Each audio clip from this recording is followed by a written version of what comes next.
தமிழ்ச்செல்வியோட வாழ்க்கையை கெடுக்கணும்னு நினைச்ச தாமரைக்கு இதுவும் தேவை, இதுக்கு மேலையும் தேவைன்னு நீங்க நினைச்சீங்கன்னா இந்த வீடியோக்கு ஒரு லைக் பண்ணுங்க. வாங்க வீடியோக்குள்ள போலாம். இங்க சாவித்திரி கிட்ட சித்ரா சொல்லிக்கிட்டு இருக்காங்க, அம்மா எல்லாரும் கல்யாண மண்டபத்துக்கு கிளம்ப போறாங்க, உனக்கு நீ பேசின பேமெண்ட்டு கிடைச்சிரும்ல அப்படின்னு சொல்லிட்டு சித்ரா கேட்க, அடியே அது எப்படி எனக்கு அந்த ஆள் கொடுக்காம போயிடுவான், கண்டிப்பா கொடுப்பான், அப்படி கொடுக்கலன்னு வச்சுக்கோ அடுத்த நொடியே அவனை அந்த மண்டபத்திலே காரி துப்புற மாதிரி கண்டிப்பா அவனை பத்தி எல்லாத்தையும் நான் வெளியே சொல்லிடுவேன் அப்படின்னு சொல்லிட்டு ஈஸ்வரியா சொல்லிக்கிட்டு இருக்காங்க. இன்னொரு பக்கம் எல்லாருமே பரபரப்பா கல்யாண மண்டபத்துக்கு கிளம்பிக்கிட்டு இருக்க கண்மணி தான் திட்டம் போட்ட மாதிரி இங்க ஆறுமுகத்தை அழைச்சுக்கிட்டு தனியா கார்ல போறாங்க. ஆறுமுகம் இருந்துகிட்டு, கண்மணி நீ சொல்லு, நாம பண்றது சரிதானா, நாம இப்படி திருட்டுத்தனமா கல்யாணம் பண்ணிதான் ஆகணுமா, எனக்கு ராஜாங்க ஐயாவை நினைக்கும் போது ரொம்ப வருத்தமா இருக்கு அப்படின்னு ஆறுமுகம் சொல்ல, உடனே கண்மணி இருந்துகிட்டு, இங்க பாருங்க, நீங்க தேவை இல்லாம ஏதேதோ நினைச்சுக்கிட்டு நம்மளுடைய வாழ்க்கையை கெடுத்துக்க வேண்டாம். அவங்க ஒருத்தராவது என்னுடைய வாழ்க்கையை பத்தி கேட்டாங்களா? இல்லைல்ல, அவங்களுக்கே இல்லாத அக்கறை எனக்கு மட்டும் எதுக்கு, அவங்கள நினைச்சு நான் கஷ்டப்படணும், எனக்கு என் வாழ்க்கை தாங்க முக்கியம், எனக்கு நீங்க தான் முக்கியம், இப்பவே நாம கோவிலுக்கு போய் தாலியை கட்டிக்கலாம், அதோ அந்த தெருமுனையில ஒரு கோவில் இருக்கு, சீக்கிரமா அந்த தெருவில் நீங்க திருப்புங்க அப்படின்னு சொல்லிட்டு எங்க கண்மணி சொல்ல, அது சரி, நீ சொல்றதும் சரின்னு தான் படுது, சரி நான் சொல்ற மாதிரி உங்க சித்தப்பாவுக்கு நீ ஃபோன் பண்ணி கொடு அப்படின்னு சொல்லிட்டு எங்க கண்மணி கிட்ட சொல்ல, கண்மணியோ சன்னாசிக்கு ஃபோன் பண்ணி கொடுக்க, ஆறுமுகம் இருந்துக்கிட்டு, ஐயா இங்க வண்டியில டீசல் காலி ஆயிடுச்சு, நான் அப்படியே போட்டுக்கிட்டு வந்துடுறேன். சரி ஆறுமுகம், நீ சீக்கிரமா டீசல் போட்டுக்கிட்டு மண்டபத்துக்கு வந்து சேரு, ஏன்னா கல்யாண பொண்ணே உன்னோட கார்ல தான் இருக்கு அப்படின்னு சொல்லிட்டு இங்க சன்னாசி சொல்ல, ஆறுமுகமும் வண்டியை திருப்பிக்கிட்டு நேரா கோவிலுக்கு விடுறாரு. இன்னொரு பக்கம் பின்னாடியே வந்துகிட்டு இருந்த இங்க சாவித்திரியோ கார் திரும்புறத பார்த்ததும், என்ன இது தேவையில்லாம எதுக்காக ஆறுமுகம் இந்த தெருவுல திரும்பணும், இல்ல இது சரியில்லையே, அப்போ கூட இந்த மேக்கப் பண்ற இடம் இந்த சைடு இல்லவே இல்லையே, என்னமோ நடக்குது, நாம சீக்கிரமா கண்டுபிடிப்போம். உடனே இங்க சன்னாசிக்கு ஃபோன் பண்ணி, அண்ணே ஆறுமுகம் எதுக்காக காரை எடுத்துக்கிட்டு இந்த தெருவுக்கா திரும்பணும் அப்படின்னு சொல்லிட்டு கேட்க, ஏ சாவித்ரி, மற்றவங்க எங்க போறாங்க எங்க வராங்கன்னு உனக்கு ஆராயிறது வேலையா போச்சு, அவனுக்கு ஏதோ வண்டியில டீசல் காலி ஆயிடுச்சான், அதனால போட்டுக்கிட்டு வரேன்னு சொன்னான், நீ போனை வை, எனக்கு 1008 வேலை இருக்கு, சீக்கிரமா மண்டபத்துக்கு வந்து சேரு அப்படின்னு சொல்லிட்டு சன்னாசி சொல்ல, இங்க சாவித்திரிக்கோ எல்லாமே தப்பாவே புரிஞ்சுக்கிட்டு இருக்கு. இல்ல, என்னமோ பண்றதுக்காக தான் இவங்க இந்த தெருவுல போனோம், இதை அண்ணங்கிட்ட சொன்னா நம்மளையே கத்துது, பேசாம நாம இவங்களை ஃபாலோ பண்ணி போவோம் அப்படின்னு சொல்லிட்டு சாவித்திரியோ இங்க ஆறுமுகத்தையும் கண்மணியையும் பின்னாடியே தொடர்ந்து போய்கிட்டு இருக்காங்க. இன்னொரு பக்கம் கருப்பு எப்படியாவது இந்த மாப்பிள்ளை நந்தகுமாரை பத்தி தெரிஞ்சுக்கணும் அப்படின்னு சொல்லிட்டு ரொம்ப குழப்பத்தோட ஆட்டோ டிரைவர் சொன்ன மாதிரி அந்த பொண்ணு கூட வாசல்ல உட்காந்துக்கிட்டு ரிசப்ஷன்ல அழுதுகிட்டு இருந்தது ஞாபகம் வருது. இந்த ஹோட்டல்ல என்னமோ நடக்குது, ஆனா எப்படிதான் அதை கண்டுபிடிக்கிறதுன்னு தான் தெரியல. அந்த பொண்ணுகிட்ட பேசலான்னு பார்த்தா ஏதோ ஒரு ரூம்ல உட்கார வச்சிருக்காங்க, அந்த ரூம் எங்க இருக்குன்னு கூட நமக்கு தெரியல, இப்போ என்னதான் பண்றது அப்படின்னு தெரியாம அந்த ஹோட்டலையே சுத்தி சுத்தி வர, மறுபடியும் இங்க நந்தகுமாரோட ஆளு வந்து, யோ உன்னதான் சொல்லியிருக்கல அனாவசியமா ஹோட்டல்ல சுத்திக்கிட்டு இருக்காதுன்னு, மறுபடியும் மறுபடியும் எதுக்காக இப்படி சுத்திக்கிட்டு இருக்க, என்ன ஏதாவது ஆராயறதுக்காக நீ வந்திருக்கியா அப்படின்னு சொல்லிட்டு கேட்க, ஐயோ அதெல்லாம் ஒன்றும் இல்லை, கொஞ்சம் வாக்கிங் மாதிரி தான் வந்தேன், சரி சரி நான் என்னோட ரூமுக்கே போயிடுறேன் அப்படின்னு சொல்லிட்டு இங்க கருப்புமே தன்னோட ரூமுக்கு போறாரு.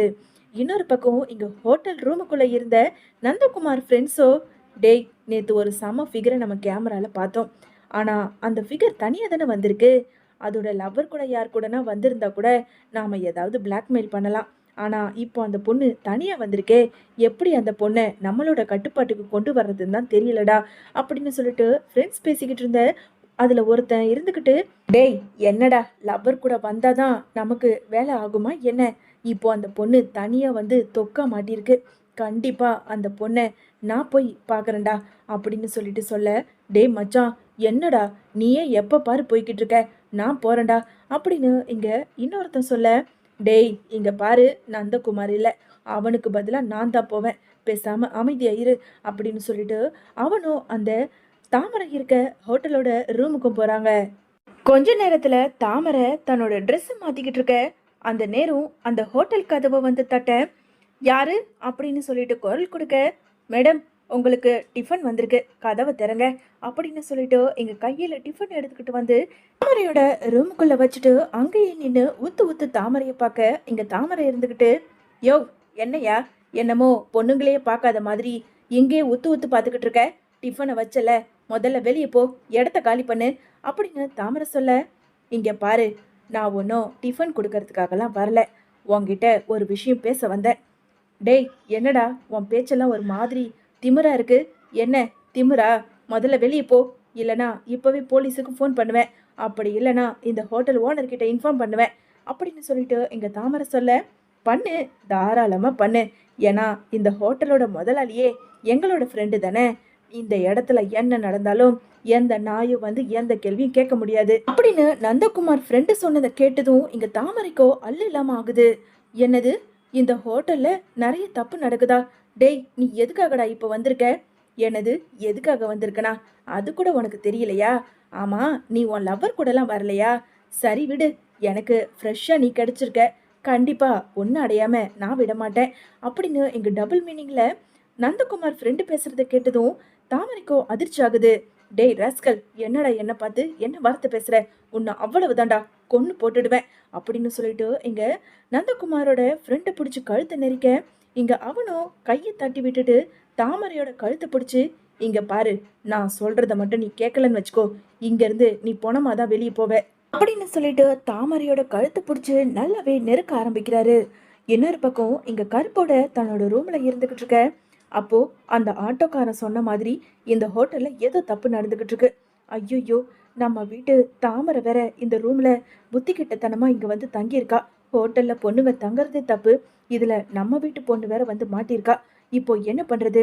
இல்ல, ஏதோ ஒரு தப்பு நடக்கிறது மட்டும் நமக்கு உள் மனசு சொல்லிக்கிட்டே இருக்கு.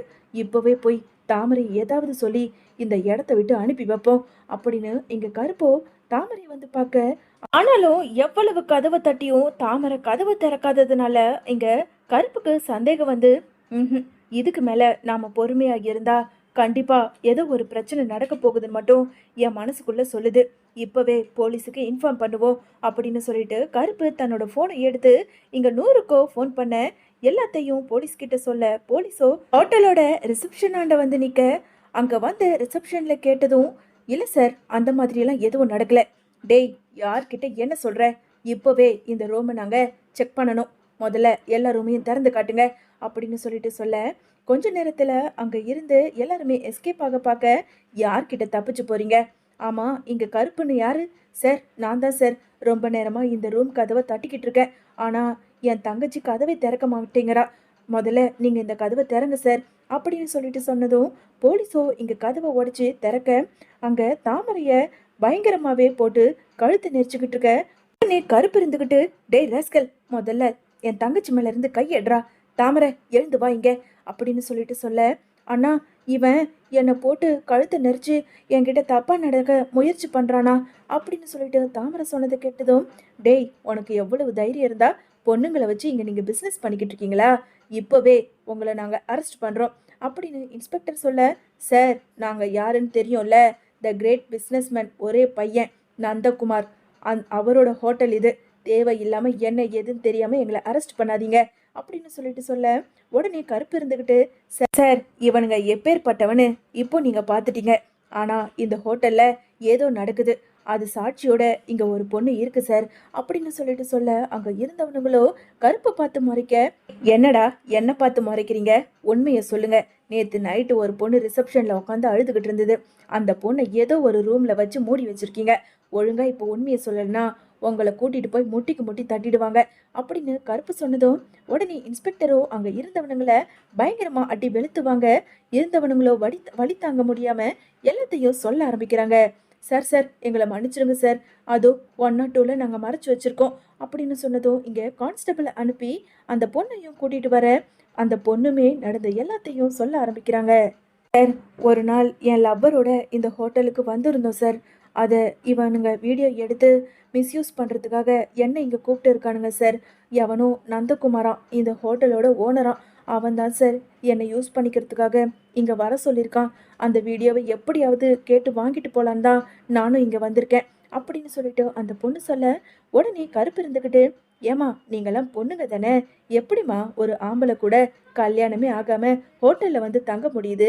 உங்களுக்கெல்லாம் வெக்கமாவே இல்லையா? இன்னும் எத்தனை பொண்ணுங்க தான் இப்படி சீரழிஞ்சு போக போறீங்கன்னு எனக்கே தெரியல. நான் மன்னிச்சிருங்கண்ணா, ஏதோ தெரியாம செஞ்ச தப்பு. சி, வாய முடுமா, தெரியாம செஞ்ச தப்பு அது இதுன்னு இப்போ மாட்டிக்கிட்டு இந்த மாதிரி பொறுக்கிங்கிட்ட முழிச்சுக்கிட்டு இருக்கிறது யாரு? நீங்க தானே. கடைசியில இதை பண்ணிட்டானுங்க அதை பண்ணிட்டானுங்கன்னு வந்து அழுதுகிட்டு தூக்கு மாட்டிக்கிட்டு சாக வேண்டியது. ஏமா இப்படி இருக்கீங்க? இனிமேலாவது பட்டாவது திருந்த பாருங்க. சார், இவனுங்களெல்லாம் அரெஸ்ட் பண்ணுங்க. அம்மா, உன்னால எனக்கு ஒரு உதவி ஆக வேண்டியது. அண்ணா சொல்லுங்கண்ணா.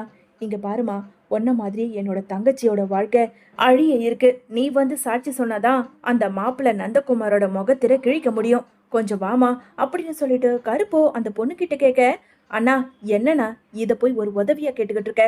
என்ன மாதிரி ஒரு பொண்ணு வாழ்க்கை அழியவே கூடாது.